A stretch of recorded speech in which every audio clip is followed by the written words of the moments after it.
Nous sommes en 1952, le 18 juillet plus précisément. Il est un peu plus de 18h et André Frénial, géologue trentenaire passionné de ce que l'on pourrait aujourd'hui appeler des trucs de geek, se promène près du lac Chauvet, dans le Puy-de-Dôme, l'appareil photo en bandoulière. Soudain, André voit passer dans le ciel un étrange objet qu'il est incapable d'identifier. Une forme circulaire, aplatie, se déplace doucement, en ligne droite et sans bruit, d'ouest en est. Mais André est bon photographe, ni une ni deux, il dégaine son appareil photo et prend 4 clichés de l'objet inconnu. Et parce qu'André est bon photographe, ses photos sont claires et nettes. Il les remet à la presse, qui constate que sur la pellicule, les 4 images, bien nettes et sans retouche d'aucune sorte, se suivent, précédées par des images sans aucun rapport, ce qui laisse entendre qu'André Frénial n'a pas fait de tentative ratée pour créer un faux juste avant. Des enquêteurs arrivent bientôt, accompagnés d'une équipe de tournage pâtée. En Haute-Auvergne, un géologue, M. Frénial, montre l'endroit précis où il a pu photographier pour la première fois en Europe ce qu'il croit être une soucoupe volante. Les 4 clichés réalisés ont été confiés à des experts qui en ont reconnu l'authenticité. Nous soumettons à votre appréciation ces documents sensationnels qui s'ajoutent au dossier déjà volumineux du mystère des soucoupes volantes. Un ballon-sonde a été photographié par M. Frénial au même endroit et dans les mêmes conditions, et la comparaison des clichés obtenus montre nettement qu'il n'existe aucune similitude entre le ballon et l'engin mystérieux. À vous de juger. Ok. Eh non mais ça va pas, qu'est-ce qui te prend? Ça nique les oreilles en plus. Tu veux de nouveau nous faire comprendre que tu vas débunker, c'est ça? Ah bah non, c'est que le monsieur il m'a dit de juger, alors bah j'ai... parce que c'était un... Attends, je t'explique.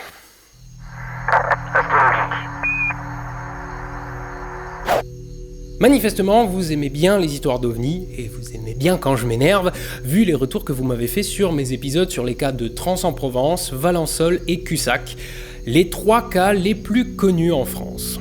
Vous avez aussi été nombreux à me reprocher de ne traiter que de vieux cas français, c'est-à-dire excluant les cas récents et étrangers. Seulement, voyez-vous, l'avantage des cas français, c'est qu'on peut y trouver une littérature très riche et en français. Et si je ne traite que de vieux cas, c'est parce que les cas les plus mystérieux sont tous vieux. J'y peux rien. Enfin, il y a quand même un élément à prendre en compte. C'est qu'aujourd'hui, faire une enquête sur un cas d'OVNI est plus simple avec Internet, toutes les archives aéronautiques facilement consultables, et la possibilité d'analyser des clichés numériques sur la base des données de l'appareil, concernant la géolocalisation, l'horaire, les conditions de prise de vue, etc. Là, par exemple, on sait que c'est un vol nocturne de la Patrouille de France en plein entraînement à Venelle le 2 juillet 99. Tout simplement parce qu'on connaît la date, le lieu et l'heure de l'observation. Il est donc facile et rapide de vérifier. Enfin, sauf quand on veut croire, comme d'hab. Et donc, aujourd'hui, la plupart des ovnis sont débunkés avant de devenir des légendes urbaines. Et pourquoi tu tires pas, là, alors? Je vais pas tirer sur des avions, t'es pas bien? Oui, mais t'as tiré avant. Oui, mais normal, puisque... Attends. Revenons donc au cas du lac Chauvet. Voilà ce qu'on sait. André Frénial est un géologue dans la trentaine, bricoleur et geek, même si ce terme est un peu anachronique. Il a réalisé 4 photos de suite, sans rater au préalable, et dont on sait qu'elles n'ont pas été retouchées. Il affirme que l'objet se déplaçait selon un mouvement silencieux rectiligne uniforme d'ouest en est, l'observation ayant duré environ 25 secondes. Nous allons maintenant parler de l'enquête menée par Antoine Cousin, François Louange et Geoffrey Quick d'Ipaco, ainsi que 3 larrons que vous connaissez bien sur cette chaîne, Gilles Munch, Francine Cordier et Patrice Seret, collaborateurs du GEPAN et que j'ai déjà bien mis à contribution. Cette vidéo a pour but de vous donner une idée de la manière dont ils réalisent leurs enquêtes, celle-ci se trouvant détaillée en description. La première étape, c'est de récupérer les photos originales, numéros 3, 4, 5 et 6, sur la pellicule. On a aussi le film pâté, réalisé une semaine après l'observation, ainsi que 4 agrandissements. Les photos proviennent d'un Zeiss Ikon Ikonta 35 avec un objectif Zeiss de 45 mm ouvert à f2.8 et un film Kodak en 24x36 Panatomic X. C'est précis ? Ouais, c'est précis. Parce que si on veut pouvoir analyser une image, il est important de savoir comment et avec quoi elle a été faite.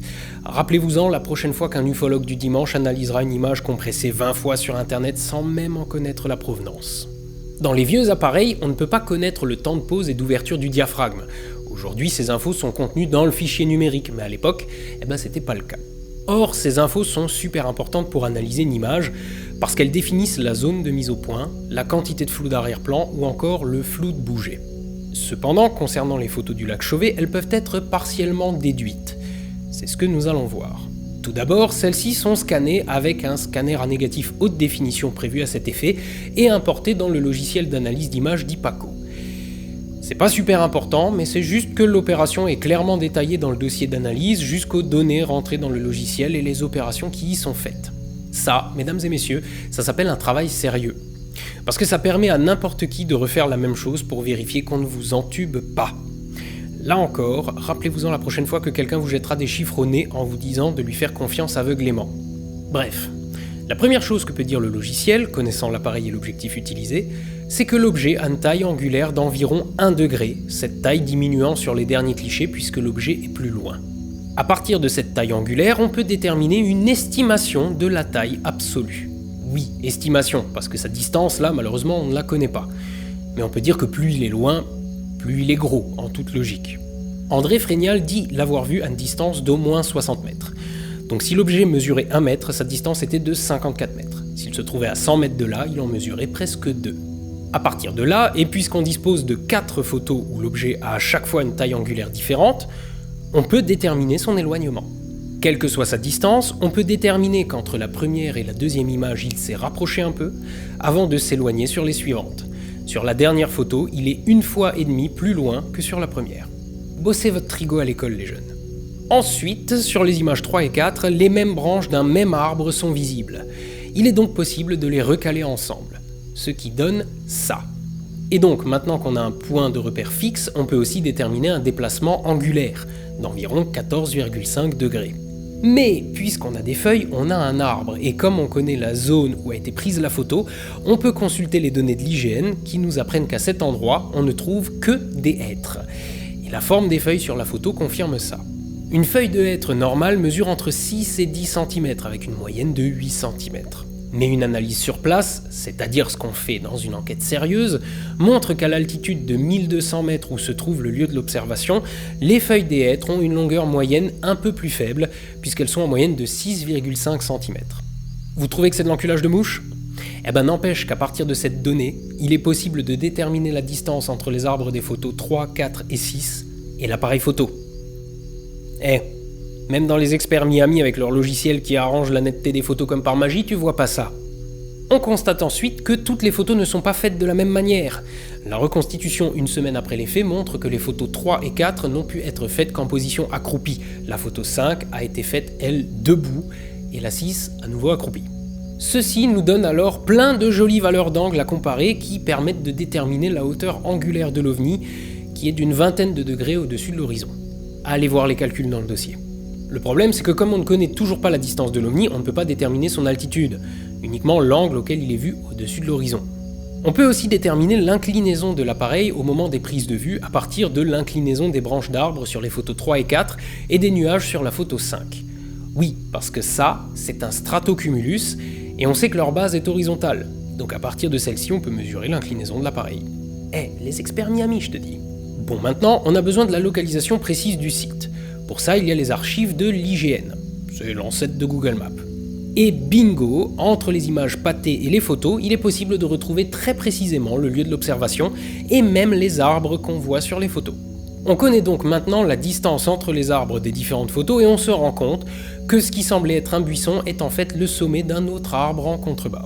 Ce qui permet de faire une approximation de la distance angulaire entre les images et d'affiner encore la scène.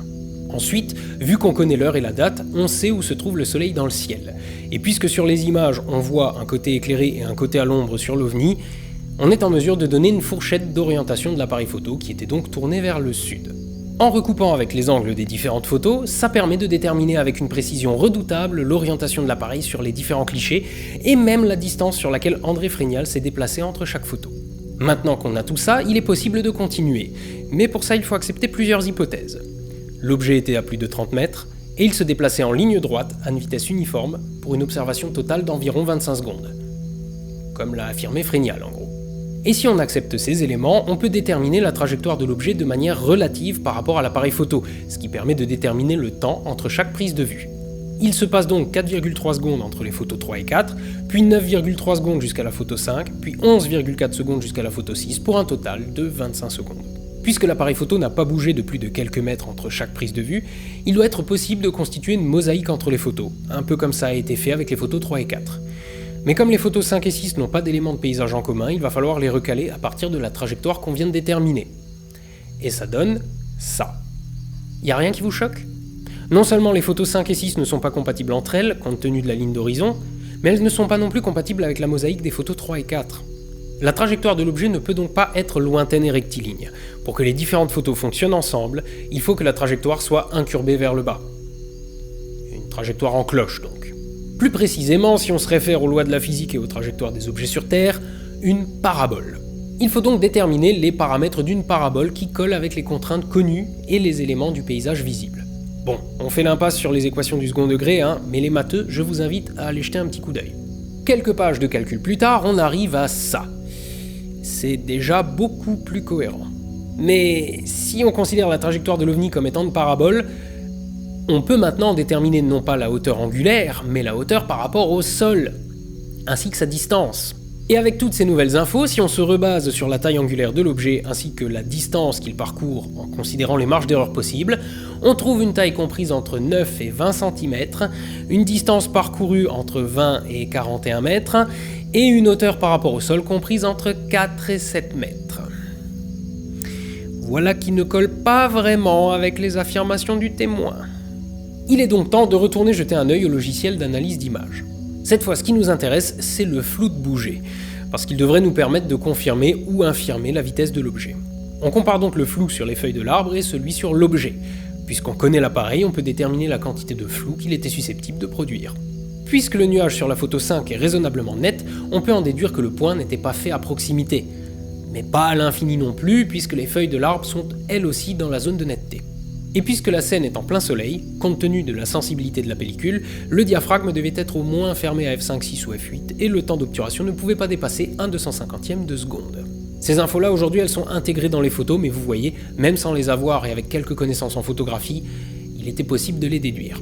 Compte tenu du degré de netteté de l'OVNI sur les photos, on peut aussi déterminer qu'il se trouve dans la zone de netteté, qu'on a limitée auparavant à une poignée de possibilités. Et si on compulse ça, la taille angulaire de l'objet et la quantité de flou qu'il porte, on se retrouve avec un problème. Toutes les photos ne peuvent pas avoir été prises à la suite. La vitesse de l'objet est trop grande. À moins que les 4 images ne représentent pas le mouvement unique d'un objet unique. Autrement dit, qu'il s'agisse de plusieurs trajectoires similaires de plusieurs objets. Et là, je sais ce que vous allez me dire. Frisbee. Sauf que non.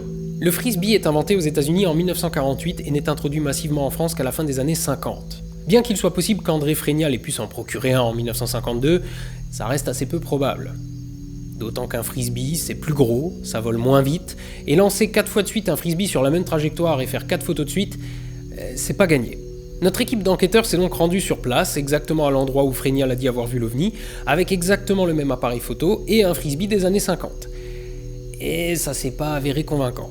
Mais si les frisbees n'étaient pas monnaie courante en 1952, il y avait en revanche quelque chose de très courant partout sur le territoire. Oh!